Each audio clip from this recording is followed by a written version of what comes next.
Introduction of partnership याच्यावरचे आपण objective बघतो आहेत। या ऑब्जेक्टिव्ह मध्ये आपल्याला छोटे छोटे ऑब्जेक्टिव्ह कॅल्क्युलेशन्स करायचे आहेत। या कॅल्क्युलेशन मध्ये काय सांगितलंय, A B C are partners sharing profit and losses on ratio of 4:3:1 म्हणजे 4:3:1। The net loss and is rupees 64,000 distribute net loss। याचा अर्थ काय झाला, प्रॉफिट नाही आहे, नेट लॉस आहे, तो आहे 64,000 म्हणजे 64,000 रुपये नेट लॉस आहे। आणि तीन पार्टनर आहेत ए बी आणि सी, हे तीन पार्टनर आहेत। आलेला लॉस एकाच कुठल्या पार्टनरला न देता आलेला लॉस तिन्ही पार्टनर मध्ये या दिलेल्या रेशो प्रमाणे आपल्याला डिस्ट्रीब्यूट करायचा आहे। तो कसा डिस्ट्रीब्यूट करायचा आपण व्यवस्थित समजून घेऊया।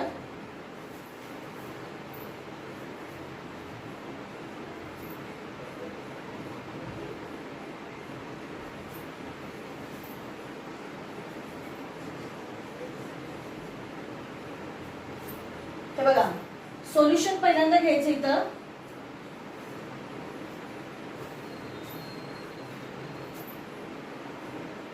ए बी आणि सी हे तीन पार्टनर आहेत, तिघांची नावं थोडं थोडं अंतर ठेवून व्यवस्थित लिहायचं।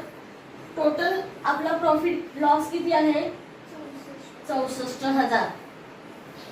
आणि आता हा जो रेशो आहे 4:3:1, ए चा आहे 4, बी चा आहे 3 आणि सी चा आहे 1।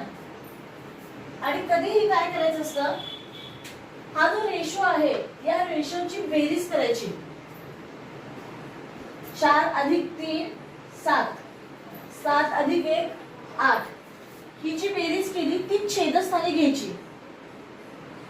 तिन्ही पार्टनरची छेदस्थानी म्हणजे अपॉन घ्यायची। 64 इंटू ए चा रेशो आहे 4 डिवायडेड बाय 8 डिवायडेड बाय 8 का, तर टोटल तिन्ही जे रेशो आहेत तिन्ही रेशोची टोटल झाली 8। 4 is 3 1 ची टोटल झाली 8 डिवायडेड बाय 8, दॅट्स वाय। मग याचा आन्सर काय आहे आपल्याला, हे आन्सर बघूया। 8 1 जा 8, 8 8 जा 64 म्हणजे 8 1 8 8 8 8 64। हे शून्य सगळे तसेच घेतले पुढचे। आता आलेलं उत्तर आहे 64,000 भागिले 8 केलं ते आलं उत्तर 8,000। 8,000 गुणिले 4 करायचं, किती येतं 4 0 0 4 0 0 4 0 0 8 चौक 32 म्हणजे 8 4 जा 32।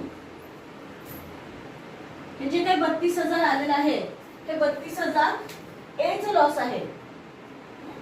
तसंच बी चं टोटल लॉस किती आहे, बरोबर आहे 64,000 आहे टोटल लॉस। आणि रेशो किती बी चा 3/8, 3/8 हे बी चा रेशो आहे। मग बघा सरकच 8 1 जा 8 8 8 जा 64 म्हणजे 8 1 8 8 8 8 64। 3 ने आता 8,000 ला गुणायचं, 3 शून्य तसेच घेतले, 8 3 बरोबर आहे 8 3 24 म्हणजे 24,000 हा आला बी चा लॉस। नंतर ना सी चा बेसिक लॉस सेम तोच घ्यायचा 64,000। सी चा रेशो काय आहे 1 1/8 बरोबर आहे, 1/8 हे सी चा रेशो आहे। नेहमीप्रमाणेच 8 1 8 8 8 64 आणि 8,000 ला 1 ने गुणलं की 8,000च येणार।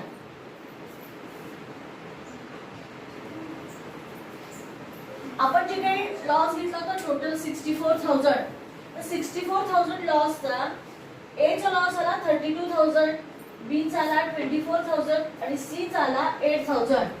पण हे जे आपण रेशो वाईज लॉस डिस्ट्रीब्यूट केलेला आहे, ते लॉस डिस्ट्रीब्यूट केल्यानंतर ना टोटल जेवढा लॉस होता तेवढा लॉसची टोटल येते का नाही बघायची. जर आली तर डिस्ट्रीब्युशन आपलं बरोबर.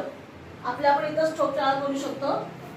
ए चा आहे 32,000, बी चा आहे 24,000 आणि सी चा आहे 8,000.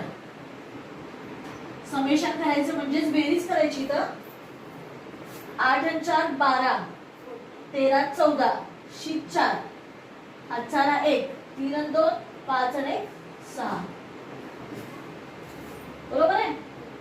जे काही टोटल नेट लॉस होता आपला 64,000, 4:3:1 याप्रमाणे आपण लॉस डिस्ट्रीब्यूट केला. ए चा आलाय 32,000, बी चा आलाय 24,000 आणि सी चा आलाय 8,000. हा डिस्ट्रीब्यूट केल्यानंतर ना त्याची टोटल करून बघायची, म्हणजे समेशन करून बघायचं. जर समेशन बरोबर याप्रमाणे झालं आणि समेशनची टोटल जे ऍक्च्युअल नेट लॉस होता किंवा आयदर नेट प्रॉफिट होता तेवढा जर आला तर आपण केलेलं डिस्ट्रीब्युशन बरोबर आहे. आणि रेशो जो काही आपण कॅल्क्युलेट केला 4:3:1, 4 + 3 = 7, 7 + 1 = 8. प्रत्येक रेशोच्या डिवायडेशनला म्हणजे 4/8, 3/8, 1/8 या तिघीची बेरीज आपण घेतलेली आहे. क्लिअर झालं हे? काही प्रॉब्लेम? आता बघा सेकंड वन आहे कॅल्क्युलेट फॉलोइंग मध्ये. ABC are partners sharing profit and losses on ratio is 4:1. The net profit is rupees 56,000. Distribute net profit.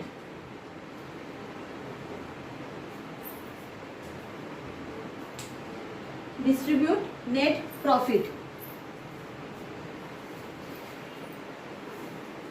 मगाशी होतं नेट लॉस, आता आपल्याला करायचं नेट प्रॉफिट डिस्ट्रीब्यूट करायचं आहे. तर मुद्दामून पेपर सेट मत करताना कधी नेट प्रॉफिट देतात, कधी नेट लॉस देतात. घाबरून जायचं नाही. जे काही येईल नेट प्रॉफिट असू दे आयदर नेट लॉस असू दे, हे आपल्याला डिस्ट्रीब्यूट करायचं या रेशो प्रमाणेच. सगळ्यात पहिला या रेशोची छेदस्थानाची टोटल घ्यायचं, म्हणजे अपॉन जे आपण करतोय त्याची टोटल किती येते 4 + 2 6, 6 + 1 7. अपॉनची म्हणजे छेदस्थानाची अंक असेल 7. मग आता इथे लिहायचं एज प्रॉफिट किंवा ए बी सी असं लॉंग लिहिलं तरी चालतं. बीच प्रॉफिट आणि सीच प्रॉफिट. टोटल प्रॉफिट आपला आहे 56,000. ए चा रेशो आहे 4, बी चा आहे 2 आणि सी चा आहे 1. ते 4, 2 and 1. 4 is 2 is 1 असं म्हटलं जातं. टोटल प्रॉफिट आपला आहे 56,000. आपण पहिल्यांदा ए चं प्रॉफिट डिस्ट्रीब्यूट करूयात. 56,000 into 4 divided by काय करणार डिवाइडेड बाय 7. लक्षात येत नाही तुमच्या? 4 + 2 6 आणि 1 7 ते डिवायडेशन करायचं. आता आपल्याला भागाकार करायला लागणार आहे. एक तर तुम्ही 56,000 × 4 करून 7 ने भागा किंवा 56,000 × 7 करून × 4 करा. उत्तर तेच येणार आहे जर तुम्ही कॅल्क्युलेशन व्यवस्थित केलं तर. 7 च्या पडात 56 आहे का?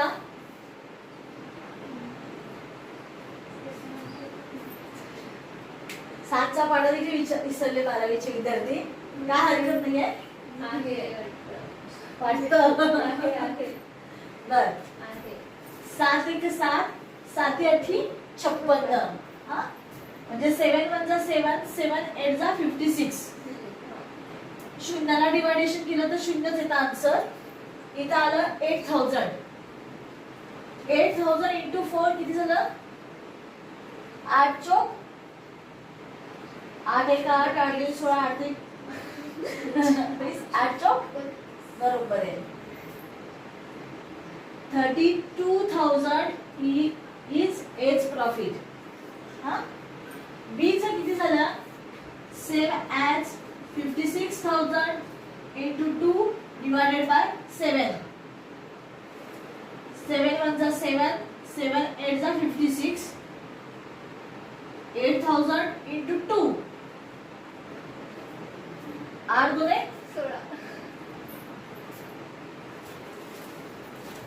16,000.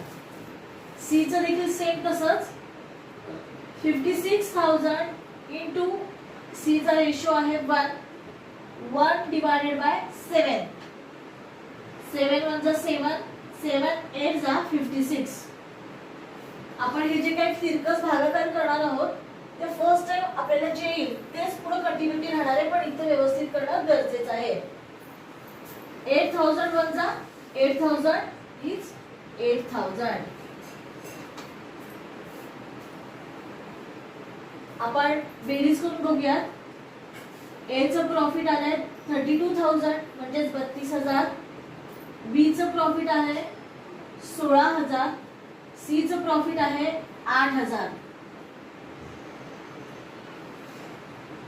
8 आणि 6 14, 15 आणि 1 16शी 6 हातचा आले 3 आणि 1 4 आणि 1 5.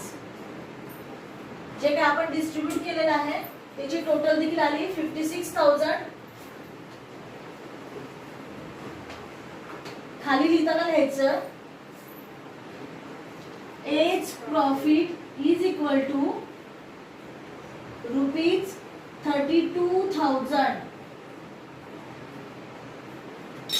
Beach profit is equal to ₹16,000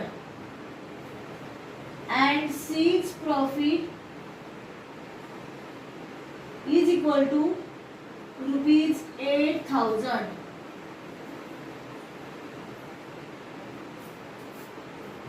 आपल्याला 56,000 प्रॉफिट दिलं होतं. रेशो होता 4:1. त्यानुसार एच प्रॉफिट 32,000, बी चं 60,000 आणि सी चं 8,000 आलेलं आहे.